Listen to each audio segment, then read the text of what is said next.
Bonjour mes chers élèves, me voici de retour aujourd'hui pour une nouvelle leçon dans le cadre toujours des leçons programmées pour le régional de la troisième année du collège. Je vous propose aujourd'hui une leçon de langue intitulée La subordonnée circonstancielle d'opposition. Restez avec moi et suivez bien les étapes de la leçon jusqu'à la fin. Commençons tout d'abord, comme toujours, par la définition du mot opposition. Le terme opposition désigne la relation qui existe entre deux faits, lorsque la réalisation de l'un est contraire à l'autre. Autrement dit, dans le cadre d'une phrase complexe en français, la subordonnée circonstancielle d'opposition indique ce qui s'oppose à la réalisation du fait exprimé dans la principale. Elle occupe la fonction de complément circonstanciel d'opposition du verbe de la principale. Alors on l'appelle subordonnée circonstancielle parce qu'elle remplit la fonction de complément circonstanciel pour le verbe de la proposition principale. Observons bien maintenant les phrases suivantes pour pouvoir identifier la proposition subordonnée d'opposition ainsi que les conjonctions et les locutions conjonctives qu'on a utilisées ici pour exprimer l'idée d'opposition. Commençons par la première phrase. Même si cet élève habite loin de la maison, il n'arrive jamais en retard. Comme vous pouvez saisir ici, nous avons une relation d'opposition de sens entre les deux propositions. C'est un élève qui habite loin de la maison. C'est un élève aussi qui n'arrive jamais en retard. Quelle est l'expression qu'on a utilisée ici pour exprimer l'idée d'opposition? Eh bien, c'est la locution conjonctive même si.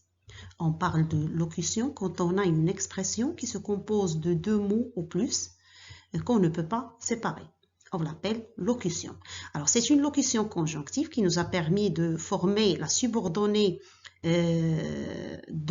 d'opposition ici, même si cet élève habite loin de la maison. Maintenant, à quel mode et à quel temps est conjugué le verbe de la subordonnée? Nous avons le verbe habiter ici. Il est conjugué au présent de l'indicatif. C'est le mode indicatif et c'est le temps, le présent. Deuxième phrase, il défend ses idées, pourtant il a toujours tort. Où est la subordonnée d'opposition ici dans cette phrase? Eh bien, c'est pourtant, il a toujours tort. Quel est le moyen qu'on a utilisé pour exprimer l'opposition dans cette phrase? C'est l'adverbe pourtant. À quel temps est conjugué le verbe de la subordonnée? Eh bien, il est conjugué aussi au présent de l'indicatif. C'est le même mode, c'est l'indicatif, c'est un temps de l'indicatif, le présent. Troisième phrase. L'avocat présente des arguments solides, toutefois, la Cour n'est pas convaincue. L'expression qu'on a utilisée ici, c'est l'adverbe toutefois, qui nous a permis de former la subordonnée circonstancielle d'opposition. Toutefois, la Cour n'est pas convaincue.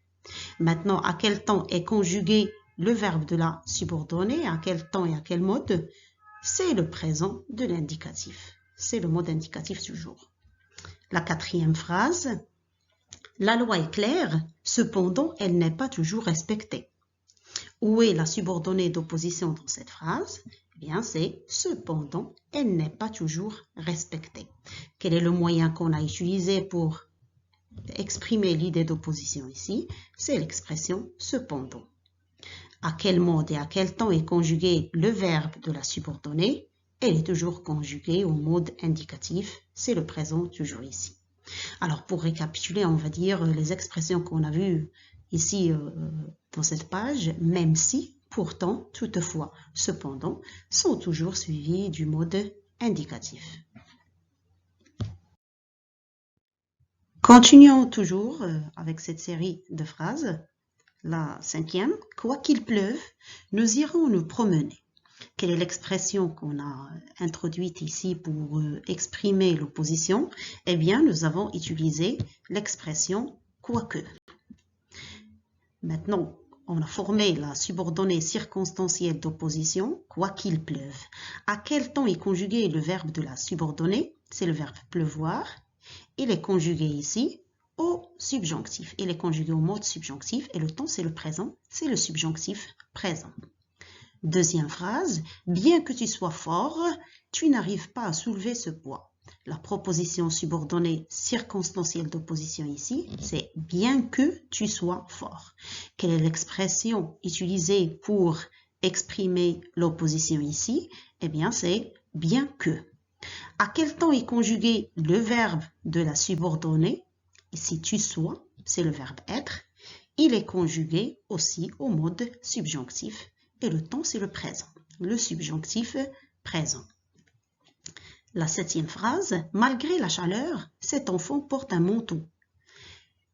Où est la subordonnée circonstancielle d'opposition ici? C'est malgré la chaleur. Faites attention, c'est une subordonnée nominale qui ne contient pas de verbe. Quelle est l'expression qu'on a utilisée ici pour exprimer l'opposition? Eh bien, c'est l'expression malgré. Et faites attention, malgré s'écrit avec E accent au lieu de ES, une faute très répandue parmi les élèves. Alors, malgré plus, ici, un nom. C'est-à-dire que malgré est toujours suivi d'un nom et qu'on doit nominaliser la subordonnée pour pouvoir l'utiliser. La dernière phrase, en dépit de sa gentillesse, tout le monde se méfie de lui. Où est la proposition subordonnée d'opposition ici? C'est en dépit de sa gentillesse. La même remarque, on n'a pas de verbe, c'est une subordonnée nominale. Pourquoi? Parce qu'on a l'expression, ou bien la locution conjonctive, en dépit de, qui est toujours suivie d'un nom.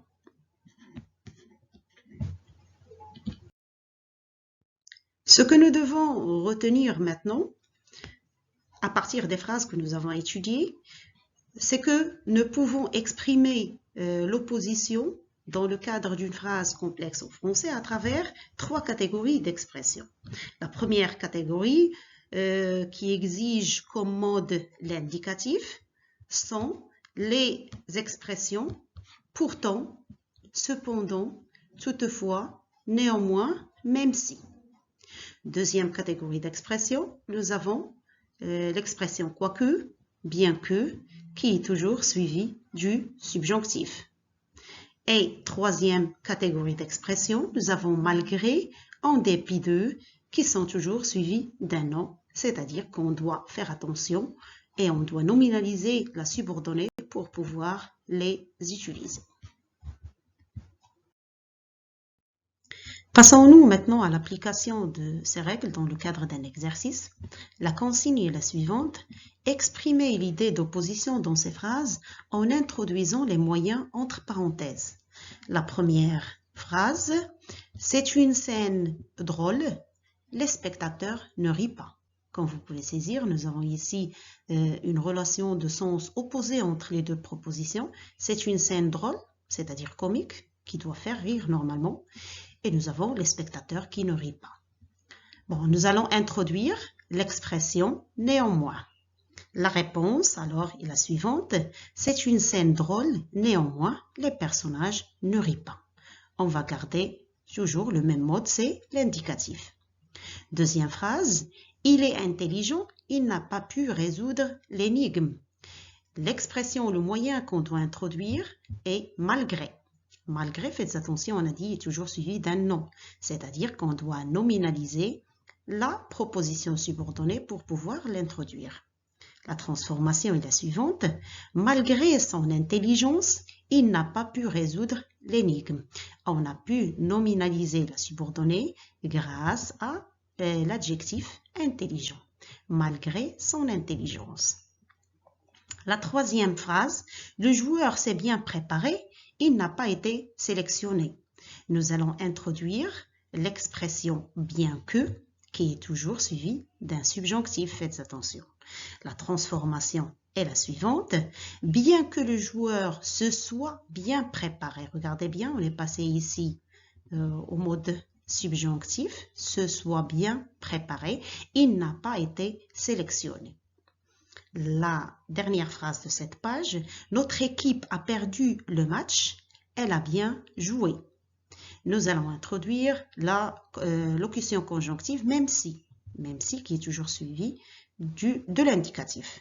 La transformation alors est la suivante. Notre équipe a perdu le match, même si elle a bien joué. Alors regardez bien, on a gardé le même mode, c'est l'indicatif. Et le même temps, hein, nous avons le présent de l'indicatif, présent de l'indicatif.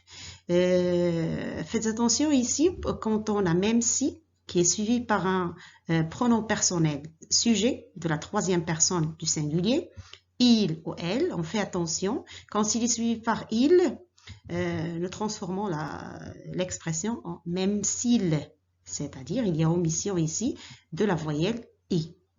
Alors que quand on a le pronom personnel elle au féminin, on garde les deux voyelles i, elle.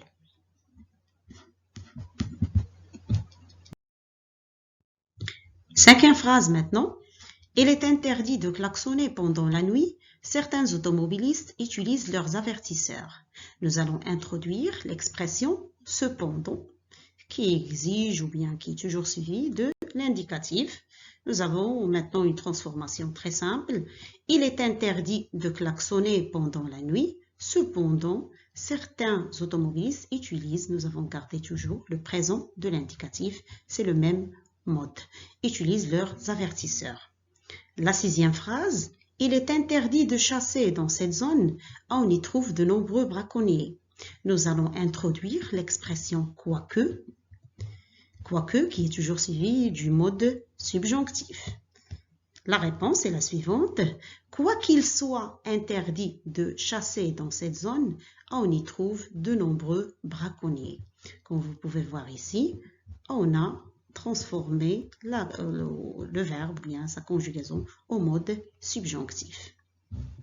La dernière phrase, il est très fatigué, il n'arrive pas à fermer l'œil.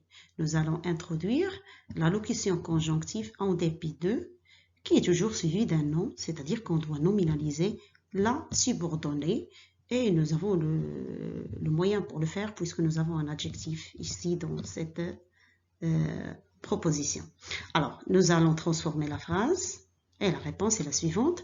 En dépit de la fatigue, on peut même dire en dépit de sa fatigue, il n'arrive pas à fermer l'œil. Nous avons nominalisé la subordonnée à partir de l'adjectif fatigue.